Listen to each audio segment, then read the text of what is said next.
Parole aux citoyens.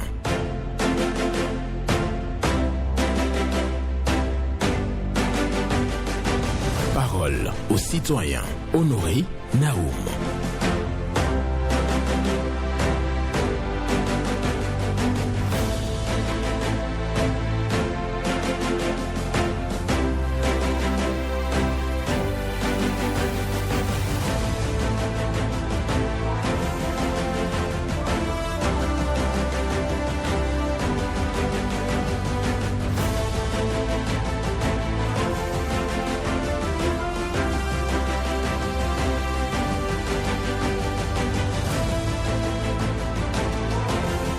La meilleure façon d'apprécier quoi que ce soit est de réaliser que tout peut être perdu.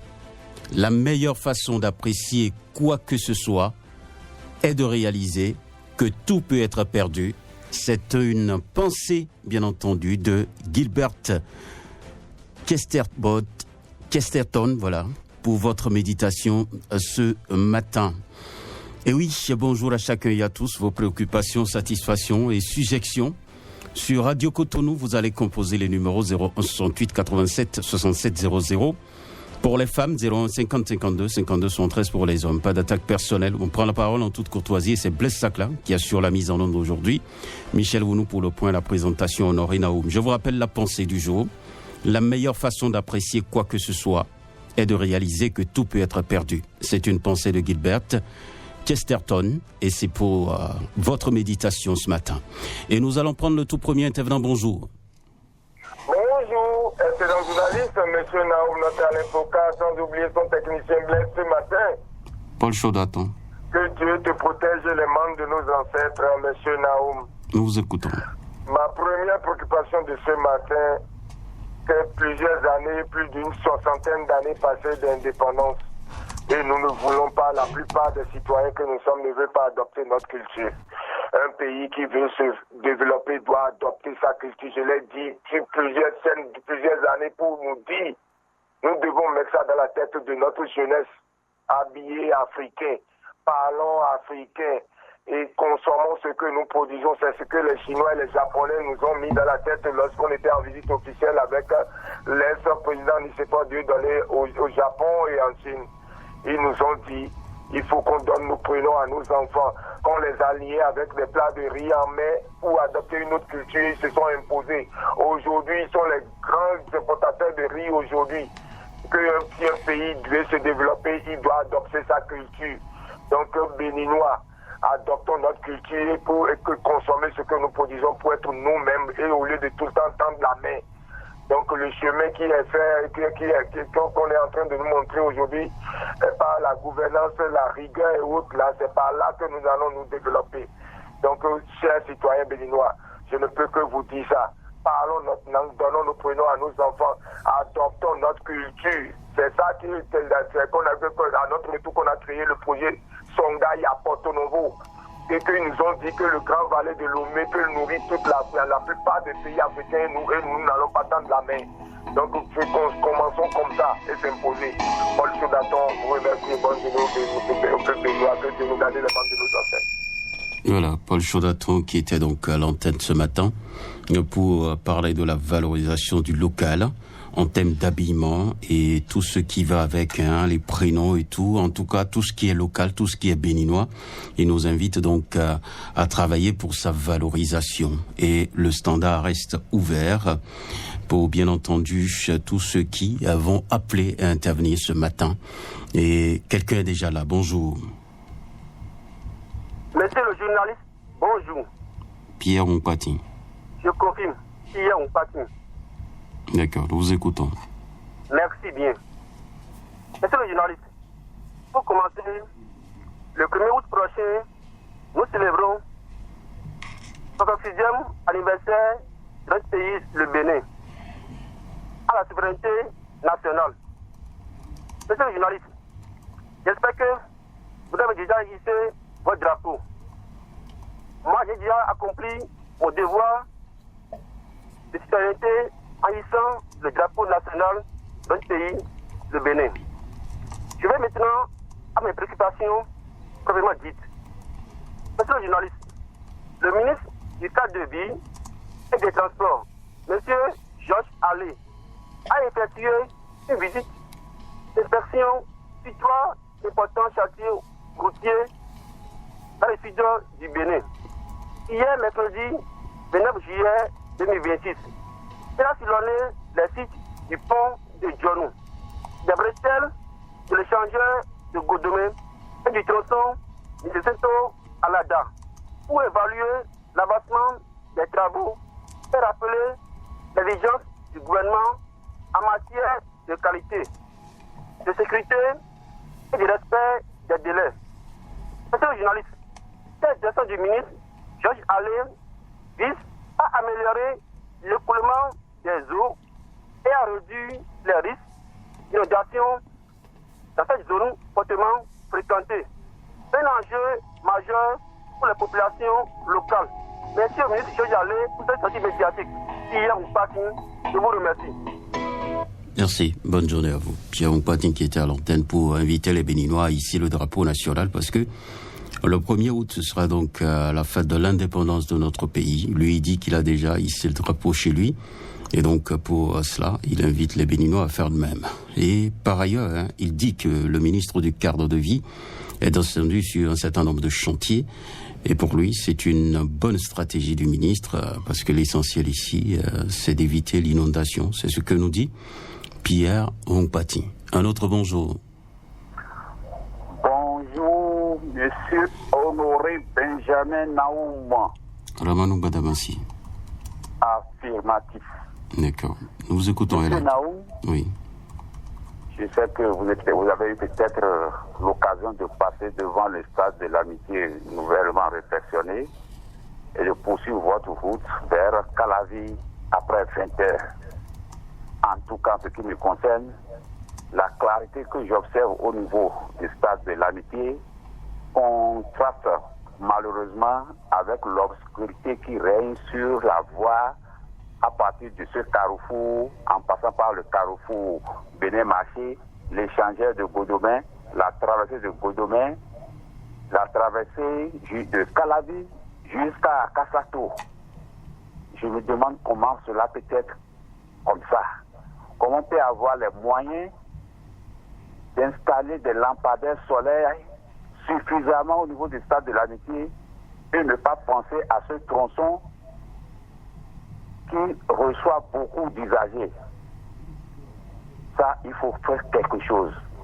Je me réjouis déjà aujourd'hui qu'il y a une barrière de limitation de hauteur qui est mise à l'entrée et à la sortie de l'échangeur. Ça, je félicite le gouvernement pour ça. Mais il faut quand même l'éclairage public. L'éclairage public, M. Naoum, c'est indispensable pour notre sécurité. Je vous remercie pour ce matin. C'était là Ramanou Badamassi.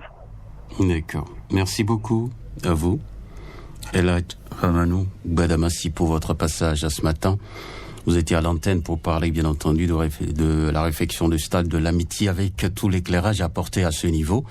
Mais malheureusement, en évoluant, bien entendu, vers Calavi, on voit une obscurité totale la nuit, la voie n'est pas éclairée et tout. Et pour vous, c'est une préoccupation. Et les gouvernants sont à l'écoute. On verra bien ce qui se fera également pour cette route-là, la route qui quitte Godomé pour, bien entendu, Calavi et autres, avec l'éclairage qui est en panne. Voilà. Merci beaucoup à vous. Nous allons poursuivre cette émission avec un autre au standard, avec Blaise Sakla. Bonjour. Oui, bonjour, journaliste Benjamin Naoum. Oui, votre nom? C'est Hubert Fan de Table. D'accord, nous vous écoutons. Oui, je remercie le maître de Calavi avec le ministre de cadre de vie. Ce que nous dénonçons, eux-mêmes, ils sont arrivés voir. Les carrières ne respectent pas le cahier de charge. Le profondeur, on ne peut pas dire. Ces gens-là, il faut aller négocier avec les gens de Nigeria qui peuvent avoir les matiques pour draguer la mer. Autant de Créco, il a dragué la mer pour fermer, comment on appelle, Ouiron. Lorsque Talon s'est arrivé, il a dragué vers la mer pour avoir de ça pour travailler. Pourquoi pourquoi l'autorité ne veut pas donner de l'ordre à ces gens-là pour aller négocier des machines qui peuvent draguer la mer? Lorsqu'on a dragué la mer vers Vékété, on a trouvé des poissons. Parce que tous les rivières et les mers sont de fermées. Lorsqu'on port, les marins et comment on appelle, port autonome drague au milieu que les bateaux rentrent. Donc je dis que de ne pas donner de l'ordre encore, même l'autorité dit que le Cotonou est sous l'eau. Donc on ne veut plus faire les approbations pour avoir ces carrières. Pour que je demande au ministre de l'enseignement et le ministre de la justice que dans mon village à Ouakpelaro, ils sont en train de prendre des enfants qui sont à CM2 et à CM1 pour mettre dans les fétiches. C'est un homme qui est en train de faire ça, il donne l'argent aux parents. Je ne vois pas, je suis de cette localité. Monsieur Benjamin, ce n'est pas normal. Les enfants doivent aller à l'école. C'est ça que je demande et je demande à notre pays qu'on n'a pas de l'eau potable actuellement à Tagoudoukouni. Bonne journée à vous, Hubert Fano. Vous ne pouvez pas tout dire en une intervention de 90 secondes sur Radio Cotonou. Merci beaucoup à vous de passer par ici. Votre souhait, c'est qu'on puisse draguer la mer, donc draguer le sable marin, au lieu donc d'ouvrir la carrière de dragage de sable lagunaire. C'est ce que je comprends de votre intervention ce matin. Donc votre préoccupation, c'est à ce niveau-là. Vous parlez d'une pratique aussi, où les enfants sont détournés de l'école. Pour vous, les enfants doivent aller à l'école, ce qui est tout à fait normal d'ailleurs. Et vous poursuivez en parlant bien entendu de Djagoudoukoudi. Nous sommes bien entendu à Togben où les gens n'ont pas de l'eau potable. Voilà vos préoccupations. Un autre pour poursuivre. Bonjour. Oui, monsieur Benjamin Honoré Naoum, bonjour à vous. Lucas Wanha. C'est bien moi, comment vous allez? Je vais bien, et vous-même? Action de grâce infinie. Nous vous écoutons. Merci bien. La douane béninoise a encore frappé fort. Après la saisie de 3000 cartouches de chasse interceptées dans le Borgou il y a quelques jours, 1400 kg de médicaments de contrebande saisis dans le Koufou, 5574 téléphones Android confisqués à Ilakondi. Voilà encore une saisie majeure d'explosifs. Grâce à la vigilance exemplaire, remarquable et remarquée, du service régional de la lutte contre la fraude à Takura Donga, mené par l'inspecteur Parfait Laurent Mekou. Une redoutable cargaison a été stoppée net sur la Sonaoulou Djogo. Quel exploit! 3295 bâtons d'explosifs saisis, 10 cartons de sac, pour un poids total de près de 500 kg en provenance de Tétaou, Togo et pour destination Malambile, Bénin. Cette opération s'inscrit dans la droite grande ligne d'une dynamique de contrôle intensifié porté par le DG Douane, le colonel des douanes, Marouf Balerossou. Les succès récents de l'institution s'enchaînent avec force et dévouement absolu. Et c'est le lieu de remercier encore une fois tous les disciples de Saint-Mathieu pour leurs efforts consentis. Le cœur à l'œuvre donc. C'était Lucas Wanha de Fipadi. Très bonne journée à vous. Bonne journée à vous aussi, Lucas Wanha, qui est à l'antenne là à peine, pour saluer donc les prouesses au niveau de la douane, des saisies qui ont été opérées par les agents de la douane sur le terrain. J'ai entendu le nom de Parfait Mekou, donc qui a donc conduit une opération également, donc douanier. Nous allons tout simplement continuer à souhaiter du courage, bien entendu, à la douane et surtout à opérer des saisies qui assurent la quiétude des populations. Voilà ce que je retiens de votre intervention, Lucas Wanha. Et voilà. Merci beaucoup aux disciples du Saint-Mathieu. Voilà. Bonjour. Bonjour, mon cher Naoum. Bonsoir, Dilou. Vraiment affirmatif, mon cher. Oui, mon cher journaliste. Nous vous écoutons. Merci beaucoup. Ici, c'est Moussa Alidou à l'appareil de CBN à Cotonou dans le 3e.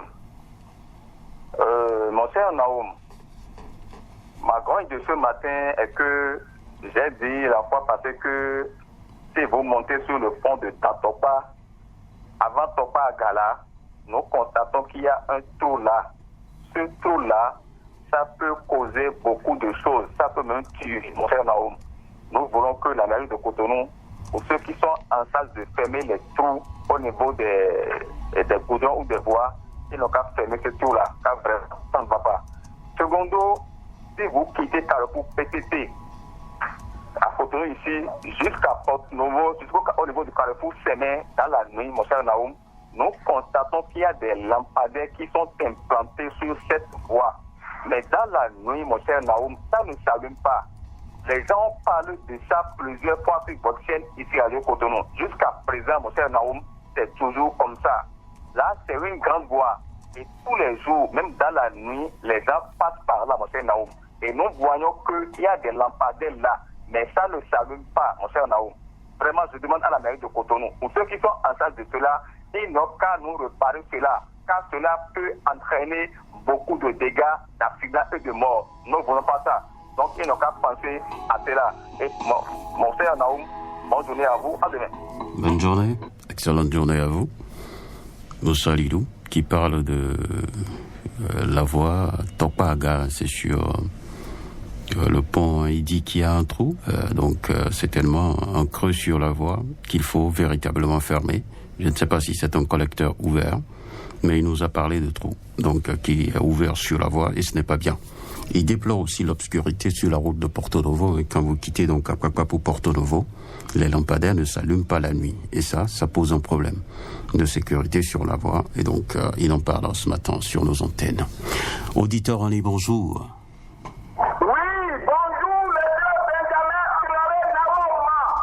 Vielen Wimbo.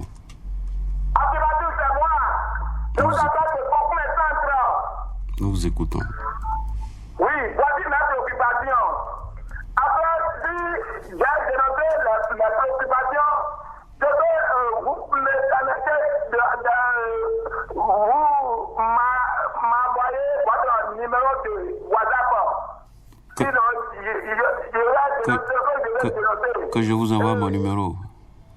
Oui, de WhatsApp. Que je vais envoyer la situation que la population de village. Vous perdez les secondes, vous perdez les minutes. Au lieu d'aller directement à votre préoccupation. Voici ma préoccupation. Oh, vraiment. Je vois directement que le préfet de l'Atlantique, son lieutenant, avant la conférence de effectuer sa visite au village Taourou pour rencontrer la situation que la population de ce village rencontre. La situation est mal gérée. Et les autorités n'ont pas pris la situation pour améliorer un peu. Quelle est la situation? Dites la situation. Vous n'avez pas dit la situation depuis que vous parlez. Quelle est la situation? Les maisons sont inondées. Eh bien, c'est ça que vous laissez. Viéré Wimbo. Oui, je vous écoute. Si vous venez à l'antenne, allez directement à votre préoccupation. Il faut dire qu'il y a inondation à Toronou. Au village de Toronou, il y a inondation, ce qui a mis les populations en difficulté, et inviter les autorités à venir au secours. Vous avez tourné, vous avez perdu votre temps à dire des choses qui n'ont pas d'importance et vous laissez le sujet. Quand vous dites qu'il y a situation, comment on peut savoir la situation? Hein? Merci, mon cher ami. Et il faut que le maire et le CA, même le CC, a dit maintenant pour aller au secours à cette population. Sinon, il n'a pas celui qui va la secourir. Et troisième, pour terminer, je dis que le ministre des Travaux publics, M. Georges Allé, de penser à nous trouver au moins une entreprise pour nous réaliser une bonne voie. Nous n'avons pas devant le marché de passer à Toribotito.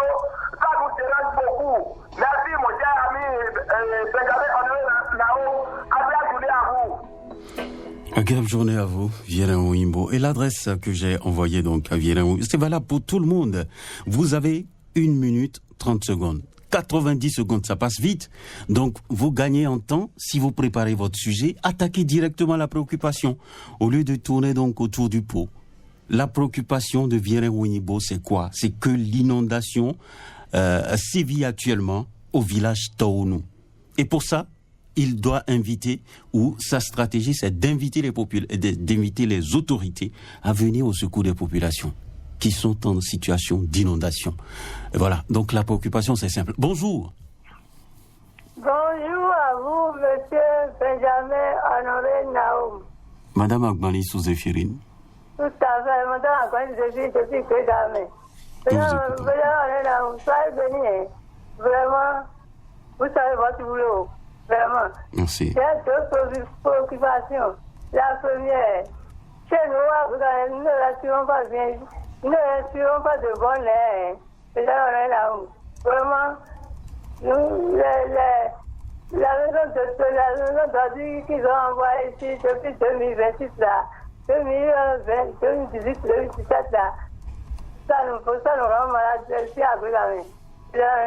J'interpelle le maître de commune de venir voir ça. Chez nous, faire les rails là, il y a une petite d'ordi là, qui nous rend malade aussi à Bougamé. Deuxième préoccupation, c'est que je voudrais demander aux autorités de ce pays d'avoir pensé aux personnes portées de VIH-Sida. Je leur demande beaucoup de respect pour lui, pour leur prouver que ces gens, ils sont dans la situation précaire, quoi. Ils sont dans la situation précaire. Mais c'était à quoi je vous rends l'antenne. Bonne journée, bonne fête de l'intérieur à tout le monde. Merci beaucoup à vous. Madame Agbani Souzéphirine, qui revient sur une préoccupation qu'elle a déjà évoquée sur nos antennes, c'est la pollution environnementale à Bégamin. En tout cas, il y a donc une station de traitement des ordures installée donc à Bégamin et qui pollue l'environnement parce que les odeurs qui proviennent donc de ce centre de traitement dérange un peu les populations et c'est pour ça que les populations se plaignent de l'autre côté. Et elle dit aussi qu'il faut soutenir les personnes vivant donc avec le VIH-Sida. Les PV-VIH ont besoin de soutien. Bonjour auditeur en ligne. Bonjour monsieur le journaliste. Gervais José. Gervais José Coron depuis Yannickodi. Nous vous écoutons. Je reste sur le terrain municipal de Djonou qui est là pour dire aux autorités municipales ce n'est pas normal d'autoriser à ce qu'on creuse sur le terrain parce qu'il y a un tournoi, je ne sais, du genre, pour ne pas au moins réserver, c'est-à-dire les joueurs qui vont jouer sur ce terrain par rapport à leur cheville. On ne peut pas autoriser de creuser sur le terrain parce qu'il y a un tournoi de jeu réduit. Ce n'est pas bon, les autorités municipales de Tabomey-Calavi. Je terminerai toujours ma grogne par rapport à l'installation des sécu. Je l'avais dit qu'on ne le fera pas juste parce qu'on va faire, on va fêter au 1er août et même l'installation du Sénat.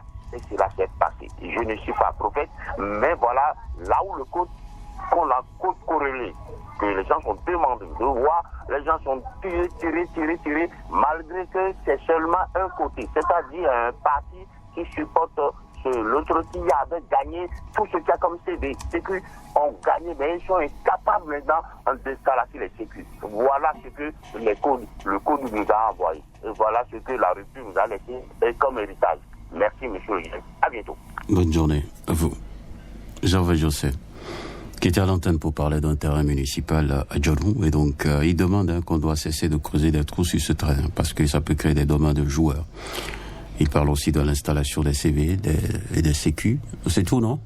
Merci beaucoup à vous. Merci à tous ceux qui ont pu appeler. Donc, j'insiste là-dessus. Si vous venez à l'antenne, attaquez directement vos préoccupations pour gagner en temps et vous permettre, bien entendu, de vider votre sac comme cela se doit sur nos antennes. La meilleure façon d'apprécier quoi que ce soit est de réaliser que tout peut être perdu. Je reprends pour vous. La meilleure façon d'apprécier quoi que ce soit est de réaliser que tout peut être perdu. Et c'est de Gilbert Chesterton pour votre méditation ce jour. Je vous souhaite une bonne journée.